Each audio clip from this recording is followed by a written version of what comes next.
Science के top प्रश्न हम इस वीडियो में देखने वाले हैं। सभी प्रश्नों पर चर्चा करेंगे।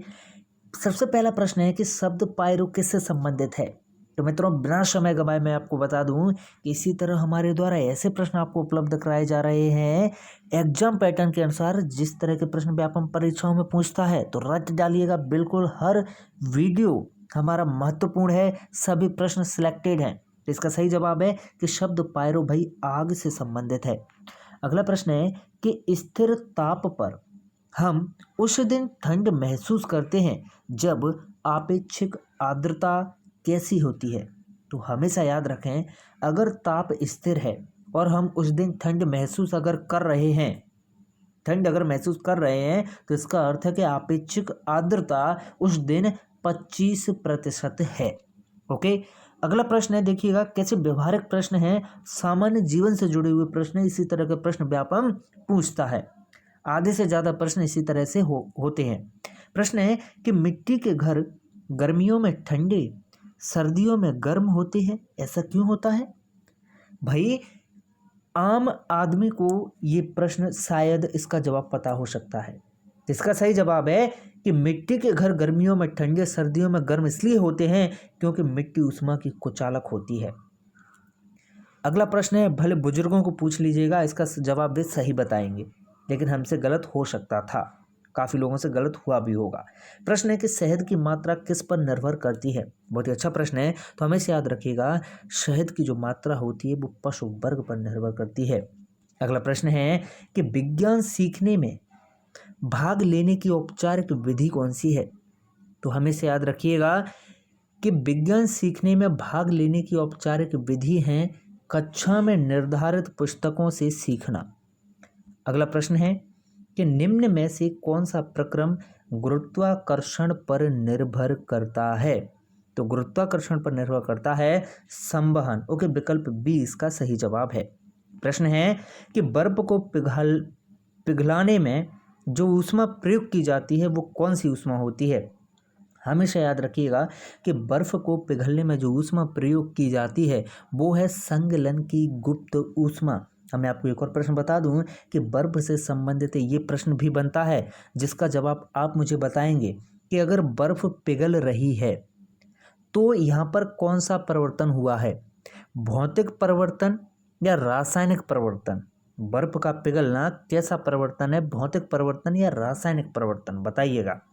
अगला प्रश्न है, ये प्रश्न जो मैंने अभी आपसे पूछा, बर्फ का भौतिक परिवर्तन या रासायनिक परिवर्तन, ये प्रश्न जेल प्रहरी में पूछा गया है।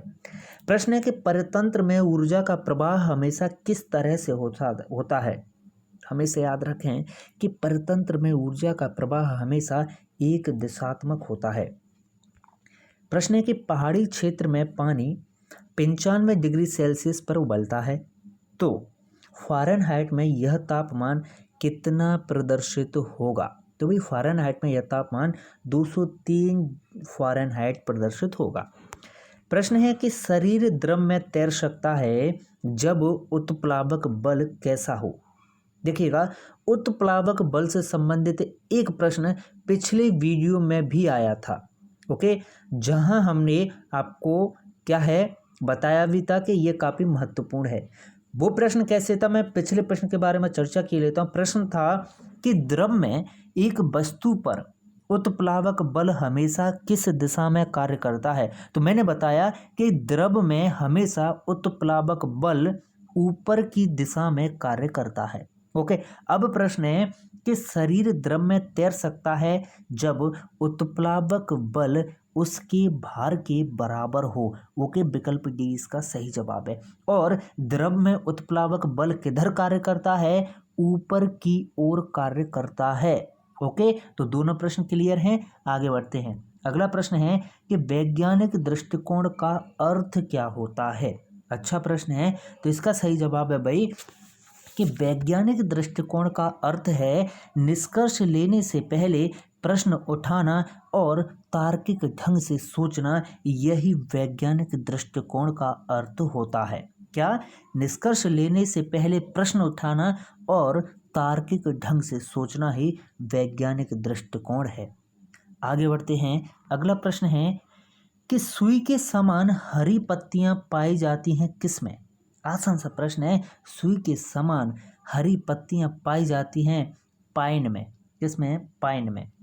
अगला प्रश्न है भाई कि मौसम तथा फर्न का एक सामान्य लक्षण क्या है? तो भाई मौसम और फर्न का एक सामान्य लक्षण ये है पीढ़ियों का एकांतरण। क्या? पीढ़ियों का एकांतरण। प्रश्न है कि आवर्तबीजी पौधों का जननांग क्या है? तो आवर्तबीजी पौधों का जननांग है फूल।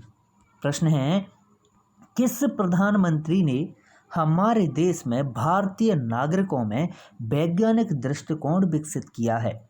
तो हमारे देश के नागरिकों में वैज्ञानिक दृष्टिकोण विकसित करने का श्रेय जाता है पंडित जवाहरलाल नेहरू को। अगला प्रश्न है एक दूसरे के साथ तिरछी शाखाओं के द्वारा जुड़ी हुई शाखित रेखित तंतु कौन से होते हैं? तो भाई ये तंतु होते हैं हृदय पेशी तंतु। कौन से? हृदय पेशी तंतु।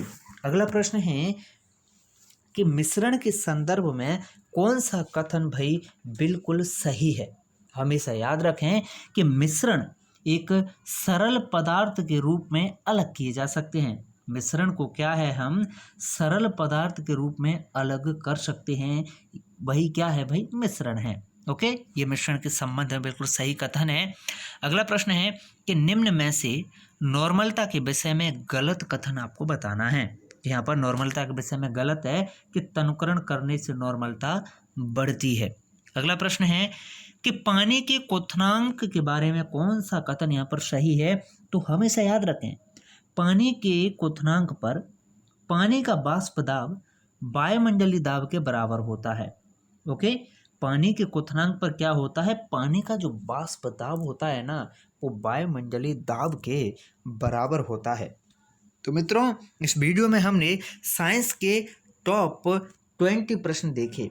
इसी तरह हमारे द्वारा आपको टॉप साइंस के प्रश्नों की सीरीज उपलब्ध कराई जा रही है। जो लोग वीडियो पूरा देखते होंगे मैं उनको बता दूं कि इसी तरह मित्रों व्यापम के द्वारा व्यवहारिक प्रश्न जरूर पूछे जाते हैं। और पूरे प्रश्न ऐसे होते हैं कि अगर आपके कॉन्सेप्ट बिल्कुल क्लियर हैं तो आप 20 में से 15 प्रश्न बिल्कुल सही कर जाएंगे। विवेक से सोचकर आराम से आप आंसर कीजिएगा। 15 प्रश्न आप आसानी से सही कर लेंगे। बचे 5 प्रश्न जो ऐसे रहेंगे कि आपको बिल्कुल फैक्ट पता होना चाहिए, आपको तथ्य पता होना चाहिए। ओके, तो बने रहिएगा हमारे साथ। बिल्कुल अभ्यास इतना करा देंगे आपको कि कोई भी प्रश्न गलत नहीं होगा व्यवहारिक।